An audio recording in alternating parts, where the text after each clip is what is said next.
Hey, everybody. Welcome back to Think Business Live. Looking forward to this podcast, interviewing the sisterpreneurs, the Caden sisters. You know, it's always fun for me when I get to interview people that I've known for 30 plus years. And you guys have been incredible entrepreneurs, sisterpreneurs. I love whoever came up with that. It's great. But I want to give everybody just kind of a review. You guys, bellybandit.com, shopproof.com, CadenConcepts.com, three incredible companies that you all have built. We're going to dive into it, talk a little bit about just your businesses, but also about working together as family and all that other great stuff. I think a lot of people can learn from the dynamics of how you guys have done it. But wait, let me just give a quick update. Belly Bandit, a company dedicated to helping women look and feel their absolute best. And then let's start there. So actually, let's start at the beginning, Caden Concepts, because I feel like that's where it all began, right? So take me back to Caden Concepts, being in Michigan, moving to California, and starting Caden Concepts. I'll let Lori take this one. All right, Lori, start it off. I always say this is the easy business. Yeah. So this one I took for granted. So Caden Concepts, we launched in '98. And it is a promo business.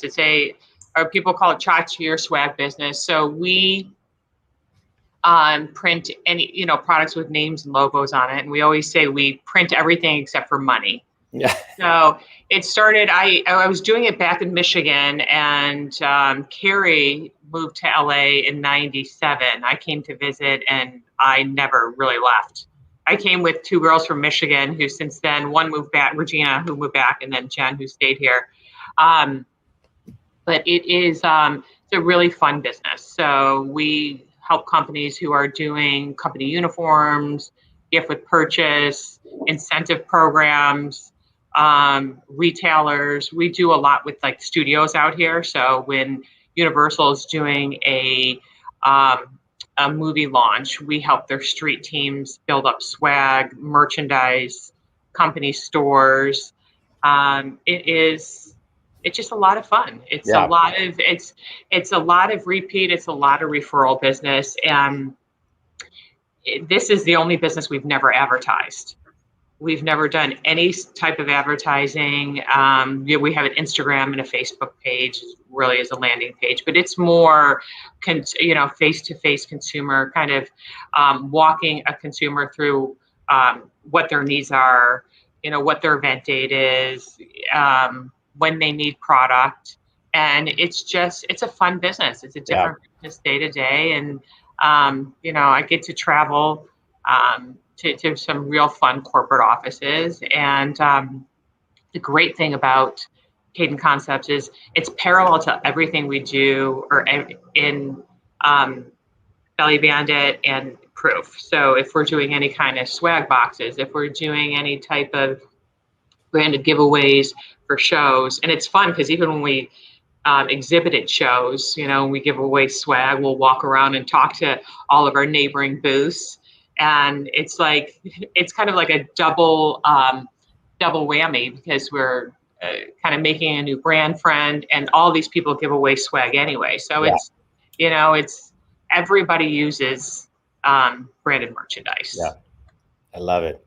So talk to me. Thanks for sharing that story. So now, you're both in California. Caden Concepts begins, and now is turning into a family business. So talk about that. As a coach, I work with solopreneurs to Fortune 100 companies, everything in between, and I work with a good amount of family businesses.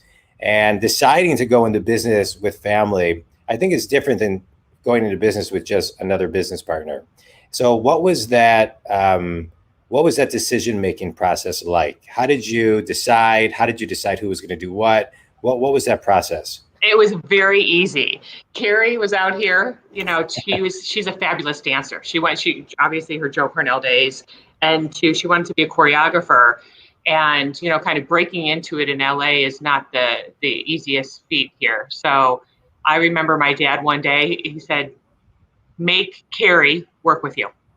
And remember, Carrie, when Dad's like, No, I actually Carrie, don't remember that. yeah. So, and because I think to do like Do all the kept asking- things that come out on the show, like all these, yeah, right, memories. Well, I know she kept asking my dad for money, and my dad's like, "Get a real job, get a real job."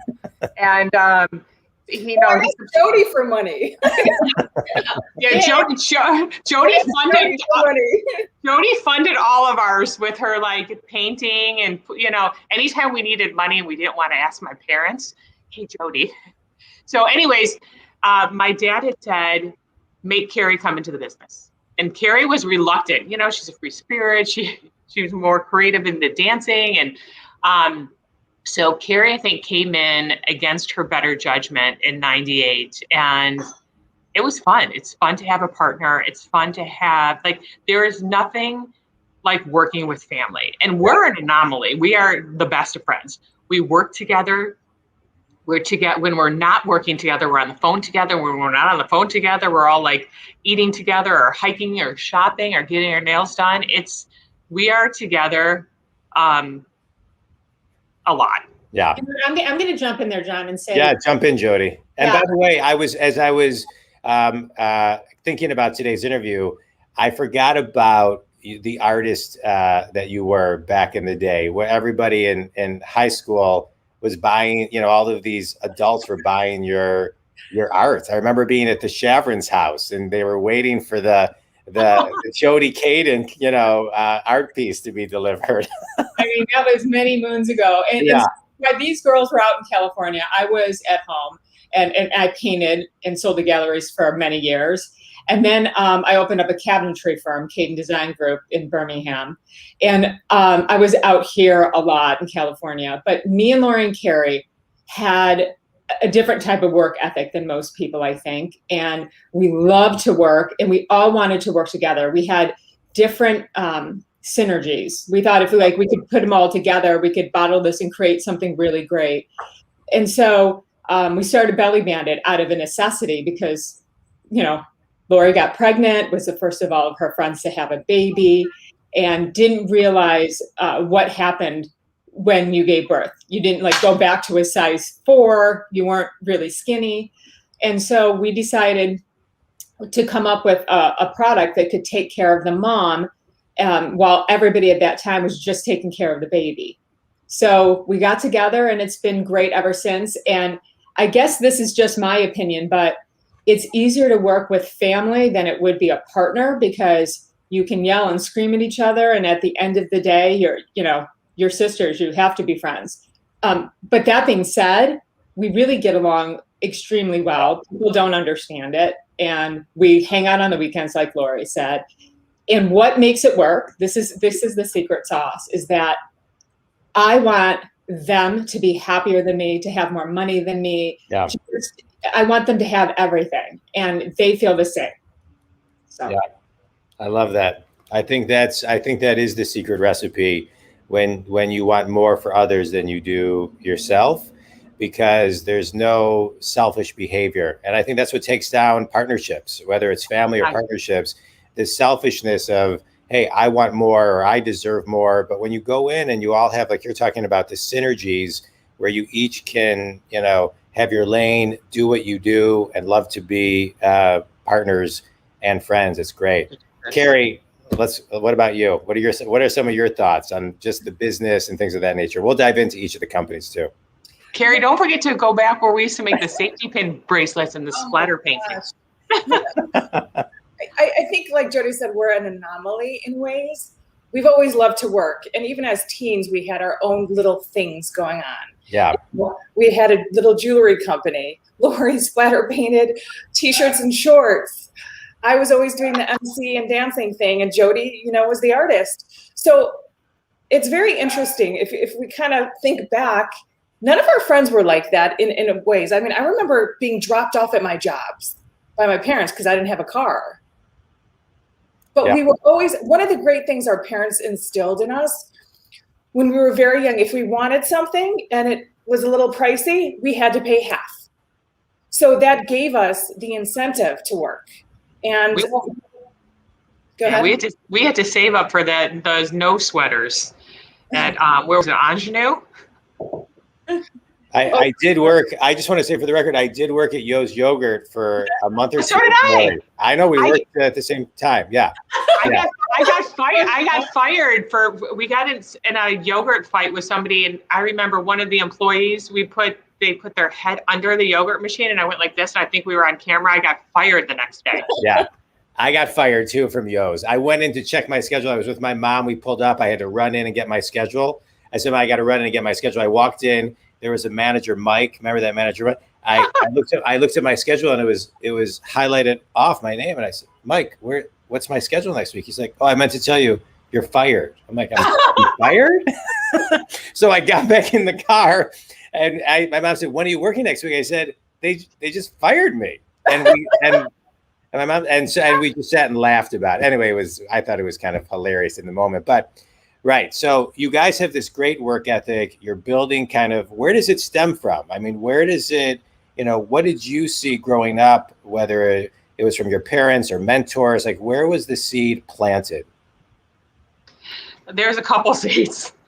I think the first seeds was my parents. I think my parents, my dad's always been a really hard worker. He's worked in the insurance field.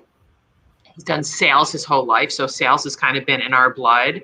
And my mom is very creative. She created a class called Scissors and Pans. She loves teaching little kids preschool. But she did like an after school program, which was kids would be dropped off at the house and do art projects. It was like art, cooking, and something else. And my mom became like the Miss Judy. Everybody took her class in Farmington Hills and West Bloomfield. Even into, these days today, my mom gets emails and on Facebook, hey, Miss Judy, I was in your class, and these kids now have kids of their own. So it's, she was always creative. My dad's been in sales. And then I also look at Jody. Jody is like, I don't think there's anybody who works harder than Jody. Yeah. And I think that her work ethic has definitely rubbed off on me and Carrie. Yeah. And it's bossy personality. Yeah, she's the typical older sister. Yeah. Yeah, typical older sister. And I'm the typical middle, and Carrie's the typical baby. It just works. Let me ask you guys a question. So let's talk about the companies now. I always, you Belly Bandit, Proof, and then we talked a little bit about Kadant Concepts. But I want to talk about Belly Bandit a little bit more. Jody, you were talking. Lori was pregnant. It came out of a necessity, but there's a lot of work that goes into determining, a product, the demand for the product, will people pay for the product, is the product there, kind of there, and then how do you launch and actually build a market? You guys have done that. And so I'd like to know a little bit about kind of how you, got prepped to know that there was going to be a market, and then how you built the market for Belly Bandit. So it was a school of hard knocks. We have learned everything by trial and error, and just a lot of hard work. So when we figured out what there was a problem, and the problem was Lori looked a lot larger than she wanted to look after she gave birth. Like, she gained a lot of weight with her pregnancy. I think it was like a third of her body weight, and it was half of my body weight. Okay, so a lot. And I think it was about a month later, she went into Target and went to get something down from the top shelf. And this nice gentleman said, let me help you, you're pregnant. And she wasn't. And she was just talking about how she was having this out-of-body experience that she didn't feel like herself anymore. And so we did research on how women in other cultures got their bodies back. And we figured out that it was through binding with bed sheets. And we thought, how does that work? And so we went to Lori's OB, Dr. Jay Goldberg, who's amazing. And we sat with him, and he let us know that there's relaxin in your body that relaxes your muscles. And you have this finite time after you give birth to bind your belly and pull everything back together. So we looked at each other and said, we can come up with a new solution for this. And I'm going to say we also at that time had the aha moment. If this is happening to Lori, this is happening to everybody. The thought of, well, I never thought about after I delivered how I would feel and how my body would bounce back, and how the mind body is very interchangeable. How you feel is very dependent on what you see every day. So And then- it's very easy to really get together and say, we have a fix for like women everywhere. Yeah. One of the other things I that think- is unique about Lori, Jody, and myself, and we always have a very optimistic view of what our game plan is, and really, it's not going to be deviated from. So Lori, at the very onset of the company, got us all paperweights. And the motto on there is one of my favorites. It says, what would you dare to do if you knew you could not fail? Yeah. So our mindset was always, there's no failure here. We're going for it, and we're going all out, period. Yep, we said we're going big or going broke, and we Yep. did. Going big, going broke. I love it. I love it. And so now talk about, you come up with a product that it almost as if like, how does this product not exist? Yeah. And then it exists. And I would imagine you go through kind of the feeling of, well, wait, is another company that maybe has unlimited pockets, right? In the hundreds of millions of dollars that could potentially, interfere. How did you deal with, competition, potential competition, as you mapped out the plan that you're talking about, Carrie? No, I think that we're always cognizant of competition, but we really don't give it a lot of thought. Yeah. We see what's in the marketplace, but we do the best that we can do every day, and we listen to our customers. So we had the Belly Bandit belly wrap that came out, helped millions of women, still does to this day. And then we came out with more products because we figured out, hey, this is a problem, let's solve it. Hey, this is a problem, let's solve it. And we just kept going and going. And we really try to just look forward and not look backwards or at what anybody else is doing. We just do the best that we can do. I love it. I think that's, you mentioned earlier kind of like secrets of success. I think that's one as well. Once you do the research, most people don't listen to their customers. And they start doing, launching products, but there's no audience for it because they've talked to the wrong people. So how we still come up with products to this day is we read every single review that comes in, and they give us ideas like, hey, this hurts me. Or what if you made it in this color? Or how about if this had a pocket? Or I need something for that. So we just look at it and say, God, that's a great idea. Let's come up with something. And you listen to your customer, and usually it doesn't steer you wrong. Yeah, I love it. And That's John, awesome. every product that we come up with is a solution-based product. So it's function over fashion, and you think, and I remember I'm going to go back to our high school days, everything to us was fashion. So, coming into more of a function product world, it was definitely a new space for us, but it's every ailment, and Joanna can attest to this, like every ailment during pregnancy, you have an achy back, you're coming up with stretch marks, we have something, there's something called lightning crotch, and we have a product for lightning crotch. So every stage of the pregnancy, it's all about helping women feel their best during and after pregnancy. And we think that we do a really good job of it. Oh no. See, this is a way me and Carrie can get in now. That's great. All right. So Belly Bandit, and tell people, we're going to move on. I want to talk about Proof, but now tell people where they can find Belly Bandit. I know bellybandit.com. Bellybandit.com, and on Instagram, you can find us at Belly Bandit. All right. Well, now let's talk about Proof. So now you have Kadant Concepts. We got Belly Bandit, bellybandit.com, and now enter Proof, which I think that's when I reached out to you, Lori, to say, hey, I want to have you. You were like promoting that you had just got into Target. I think it was Target, Walmart. Yes. Yeah. Target. And so I thought, oh, this is another product by the Kadant sisters. So tell me about the journey, or tell the Think community about the journey of Proof. I think it started when Carrie got pregnant, and which was 5.5 years ago, almost 6 years ago. And I was so excited because I think that's where we get our best ideas is from ourselves. I was just going to say, every time somebody gets pregnant, you guys turn it into an international business opportunity. We do. Right. So John, we're all trying to get pregnant right now, so we have more ideas and businesses. Yeah, I was going to say, right. Yeah.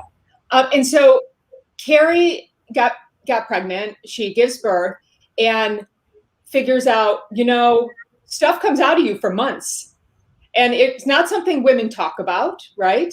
And then we're talking to different people that are saying, like, we have leaking problems. So you have periods, we have leaking after birth, you have slight bladder leaks, which you think is only people that are like older, but it's really prevalent throughout women when they had a couple kids.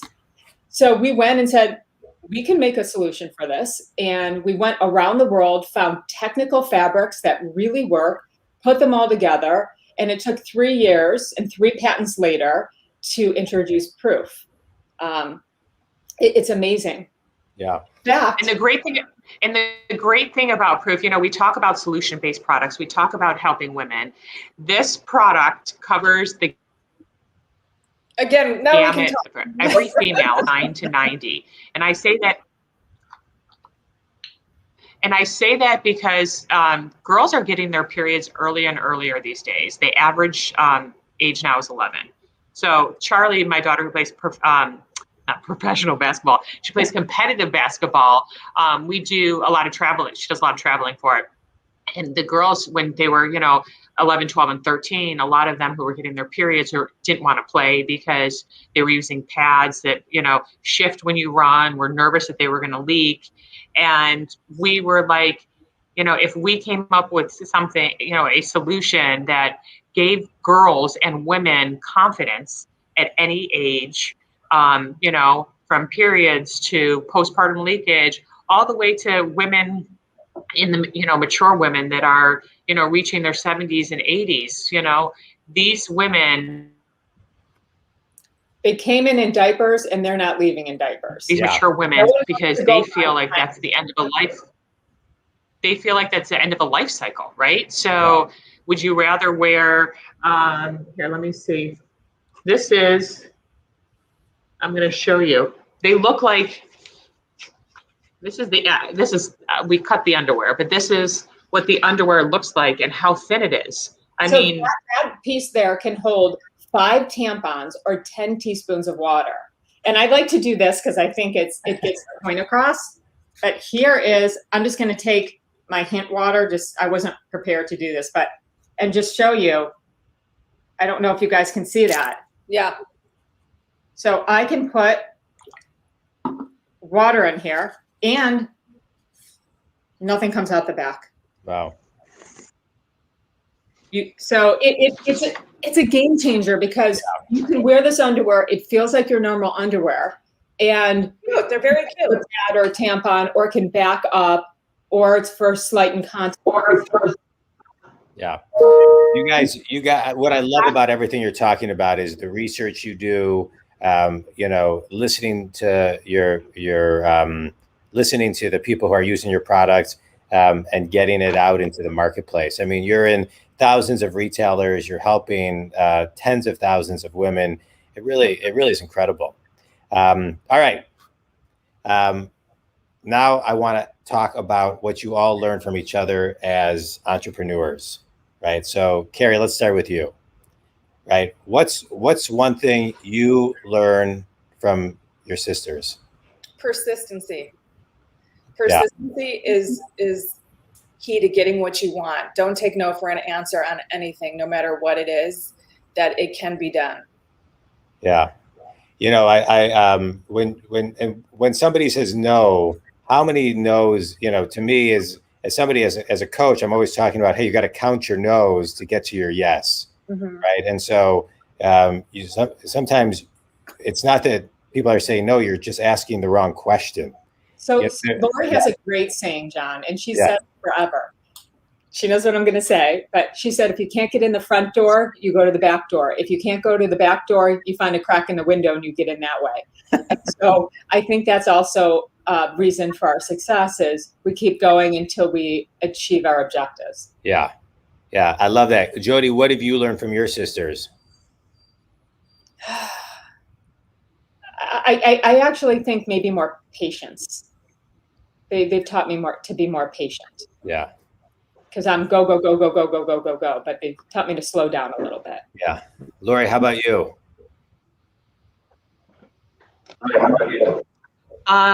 Being relentless and resourceful, and the whole, going in the back door.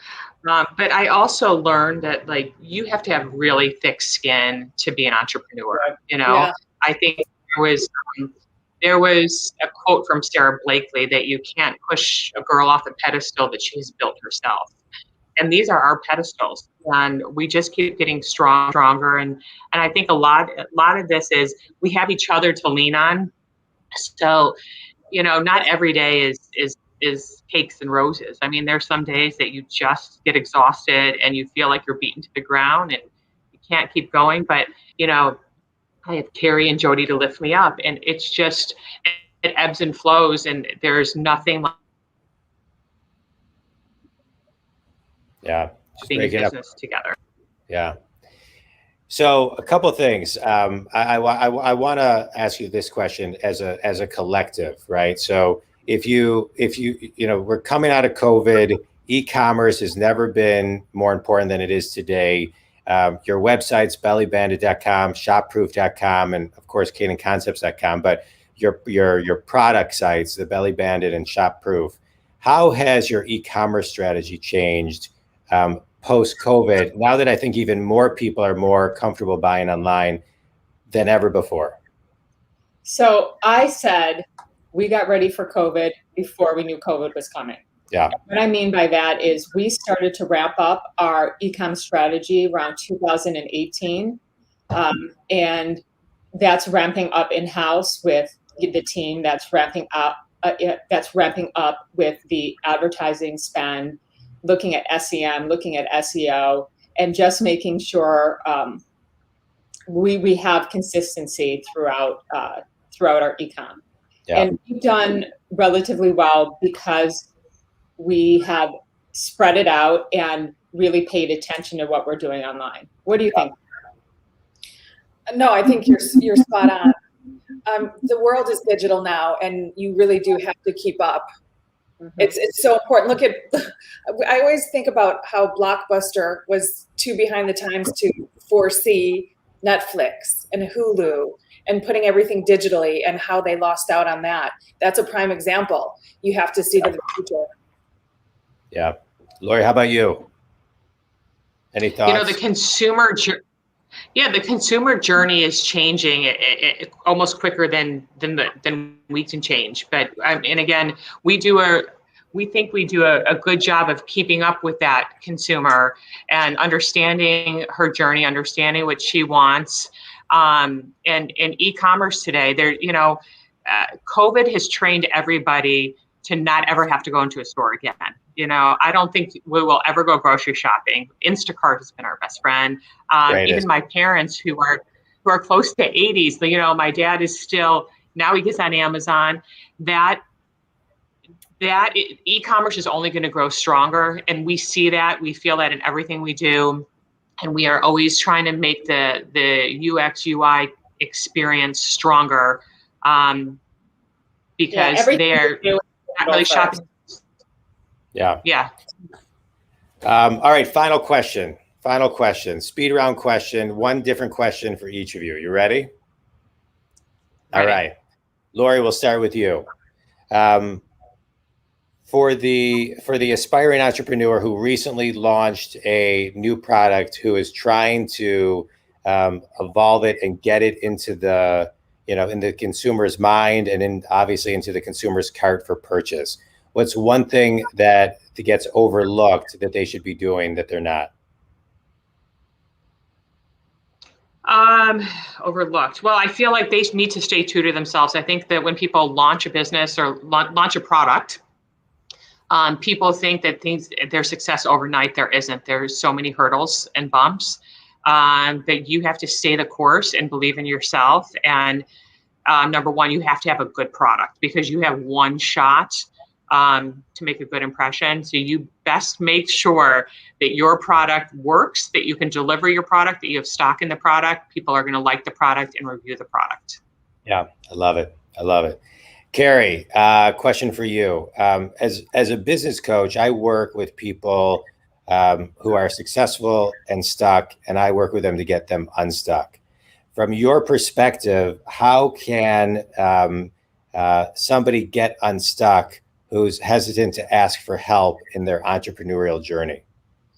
Well, as an entrepreneur, you have to ask for help and you have to have no shame in your game. That's key to learning. We always say, put smarter people around us than we are in our given category. So that you can't have that kind of pride because you'll get in your own way. So you have to suck it up and know that people around you are probably better at certain things than you are. Yeah. Yeah. Leave your ego at the door. I agree with everything that both of you just said. All right, Jody, I saved the eldest sister for last. You talked a lot about the importance of research, seeing an opportunity, doing the proper research, reaching out to other experts, and then spending the time to prep before you launch a project. Give kind of the one or two things that people should be researching that they forget about. That's a really good question. You have to make sure that there's a need in the marketplace. For example, I went out with somebody and he said he was making a cup that took the sweat out from the bottom of it. And it was a great idea, but you couldn't put it in the dishwasher. So no restaurants could use it. Yeah. No hotels could use it. And you wouldn't really want to use it at home. You have to wash it by hand. So that probably wasn't the best product because you didn't think about the entire marketplace. So I think thinking about that is number one. I don't. That's good. I think that's a great answer. I mean, I think what I'm hearing you say is, there's so many things you have to think about. Just because you think it's an idea, you have to really look beyond yourself. You need to see if there's a market, and just because it's a good idea doesn't mean people will actually pay for it or that it can fit. I'm going to go back to a word that Lori used. It doesn't functionally maybe make sense to make somebody's day easier. Yeah, I think the second thing too is now that shipping costs so much money, because we all know that it's just increased tremendously, you have to think about what your product is and how big it is. So for example, if I'm shipping a huge pillow and this pillow is $30 on the marketplace, it might cost $27 to get here. Yeah, that's good. I think logistically, you have to think logistics and then you have to think of the need. Yeah.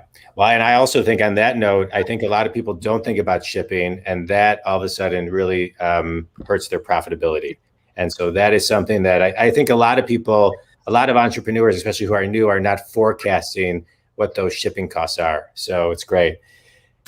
Lori, Jody, Carrie, this is great. I'm so excited for to have interviewed you and for your success and the growth in all of your companies.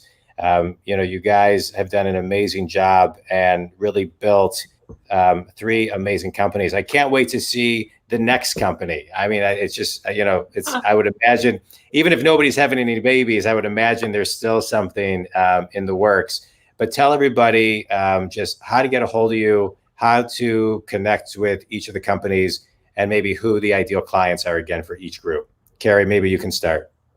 So Shopproof, we say women from 9 to 90. We're going to be launching a teen line end of Q4, and then we're going to be launching mature line next year. So that's shopproof.com.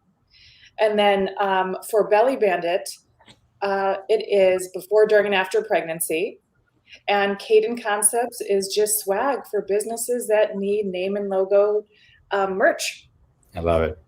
I just want to highlight a couple more things that, to me, the essence of what you're all talking about too is extreme discipline, great ownership, accountability, resilience, but also a lot of courage. When you talk about, go big or go broke, and you're putting it all on the line, I know, and those who are listening know, the time and the effort and all of the work that goes behind just everything that you guys are doing. So congratulations on all your success, and I wish you tons of continued success.